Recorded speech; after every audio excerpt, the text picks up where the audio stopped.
Well, the mid-season finale of Stranger Things season 5 is awesome. It's huge. They really pulled all the stops for this one. You could tell like all the money they put into the budget really paid off. It's not like a Marvel movie where you spend $200 million on a movie and it looks like shit. Like this episode looked incredible. It was very long. It's almost like an hour and a half long, but really not a minute is wasted on this show, which I think the show's always been really good at. They're very good at like having a lot going on, but also not wasting any time. Very efficient. And they're juggling a lot of plot points. Yet you're never really confused as to what's going on.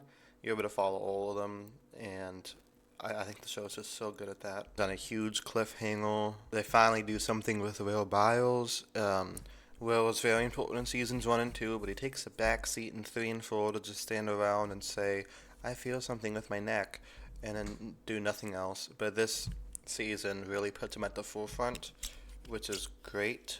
Um, he kind of accepts his connection to Vecna, and turns out he has powers.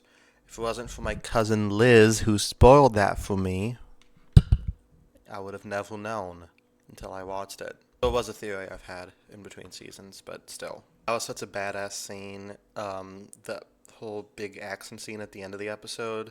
That I love that long take where Mike is running with the kids from one place to another, and the camera just kind of lingers on them.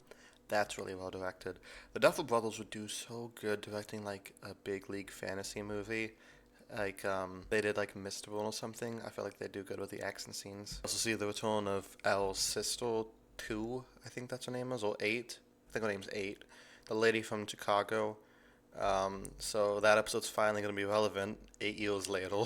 I also like how the show continues to pair off characters you don't expect to be paired off, but they still have really good chemistry.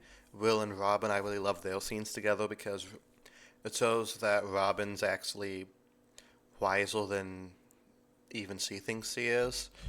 She was able to motivate Will to have confidence, and I think that's really important. We have some funny scenes with like Robin and Maury, which I don't think I've interacted before, but that was funny. We see Max, and who I love to see Max again. She was one of my favorites. We see Max and Holly interact. It's funny how Will is having like the worst time ever, but Holly's kind of just living a dream in this nice little house. But the whole season started here, and they just keep getting more and more intense. It's like they took everything that works in the past seasons and builds to this huge crescendo. And I'm really excited to see what happens in the second half, based on all the fallout from this. Now we have 11 with powers, we have Will with powers, and we have 11 sister from Chicago with powers. Um, and everybody else in this episode did great too. Winona Ryder gives another strong performance. Sadie Sink is great in this one. It's just heartbreaking to watch all scenes. So she could have ran a little faster when she saw herself in the cloud. Like I'm just saying, you could have sped it up a little bit. You weren't really running up that hill in that episode. But yeah, other than that, it's a great episode of television. If it continues like this, it might be my number one show of the year. Right now, it's like this and Invincible neck and neck because I really love both of these seasons.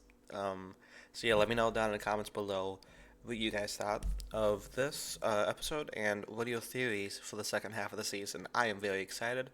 I was a little bummed out that we're not getting a Doctor Who Christmas special, but a Stranger Things Christmas special is, I'll settle for it. Thank you guys so much for watching, and I'll talk to you guys next time. Peace.